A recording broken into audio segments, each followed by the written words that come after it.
Good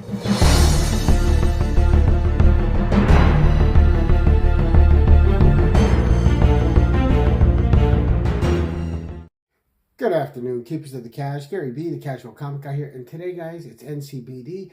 I had a very light week, and the things I picked up actually weren't on my pull list. It was only a couple books, nothing major. One I'm going to give a try to and see how it turns out before I buy more issues. But I picked up a lot of back issues throughout the week, and we're going to go through those, and I got them super cheap. A lot of them from Out of the Panel Comics for $2 or less a piece. Some of them for 50 cents, and all in near mint shape. But without further ado, let's just get into it, right?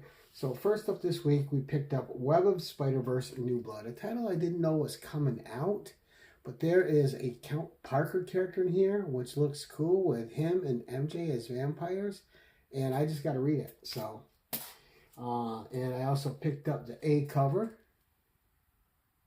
So that one story just has me so intrigued. I peeked inside. The art looks amazing on that story. I just can't wait to read that one. Then we picked up Spider-Gwen Ghost Spider number 11. Now this one I've been getting. I don't think I've subbed to it, but I've gotten every issue. I should sub to it, so that way it's just in my pull box.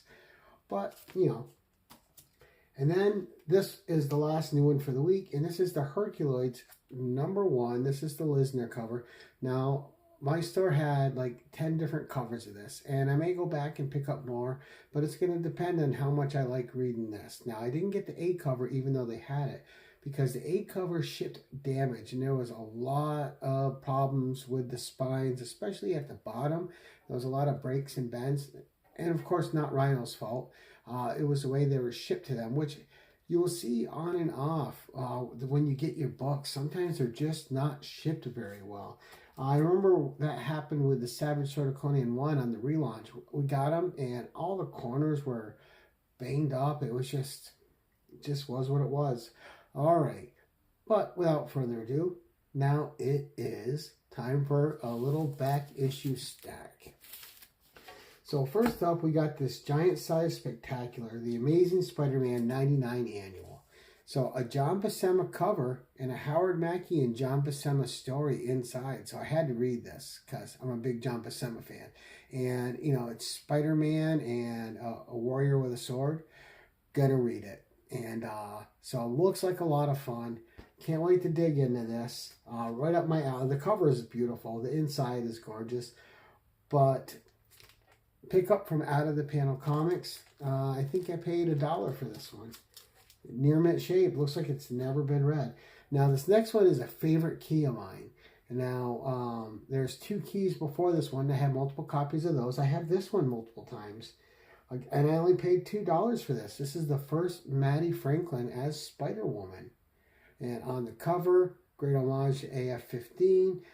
Maddie Franklin is just a character. With all the characters they bring back, I would like to see them bring back Maddie Franklin. Just a great character.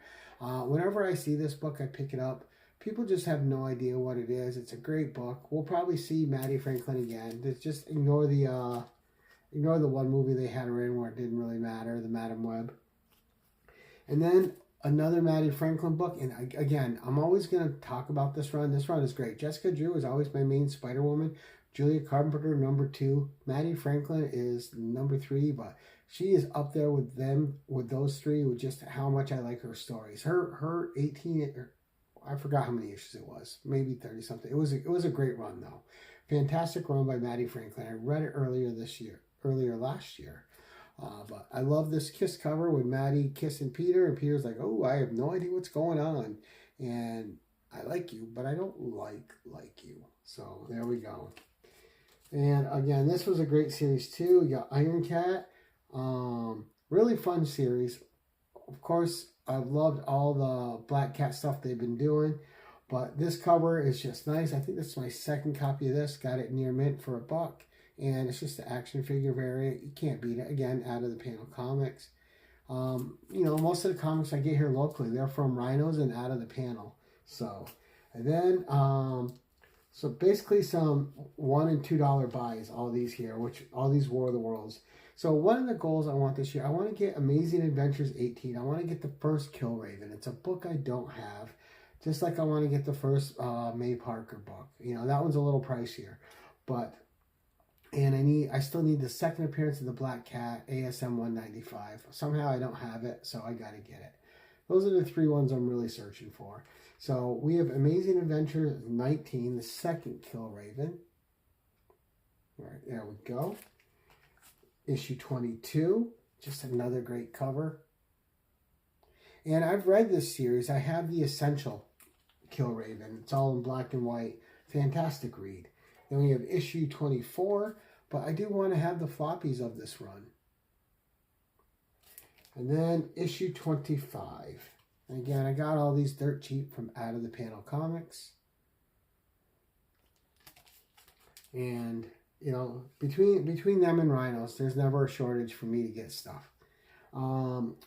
Now, this series I love. What a great read. This was when Conan was back at Marvel again. We had King Conan. This is issue number 5.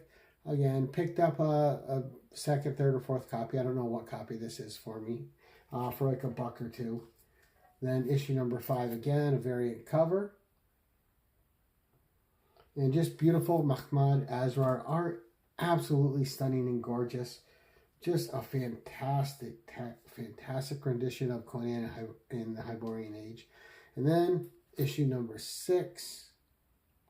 So just more back issues of things I already own. It's just how I am. It's my own sickness. Leave me to it. Then we got Marvel 2-in-1. This was I got off Whatnot. And this is, I got this for $1. Marvel, and it's in great shape. I don't know why people on Whatnot do not appreciate Marvel Team Up or Marvel 2-in-1. I see them pass them up all the time, and I scoop them up when I can. Marvel 2-in-1 issue 22, so an earlier issue. The Thing and Thor, and they're against Seth, Lord of the Unliving. What a great cover. Look at that. And this is an issue I've never read of two. No, I have read this one. Because I have the Essentials. I read all the Marvel team-ups and all the Marvel 2-in-1s. But there you go. Fun stuff. You know, you read so much, sometimes you forget. Next up, this is my favorite Rob Liefeld cover. I don't know what it is. I love it. It's savage. It's kind of mean. It's a good cover. And this is a Liefeld-McFarlane combo cover. But the New Mutants issue 85. I just love that cover. Always have, always will. Got it for $1, and why not? Near mint. Can't go wrong. Alright, and then last, this was an eBay purchase. And I got issues 88 and 89 coming. I have 2 copies of 86. And this is the first Ultimate Spider-Man. Now, Silver Sable had a 4-issue arc to introduce her.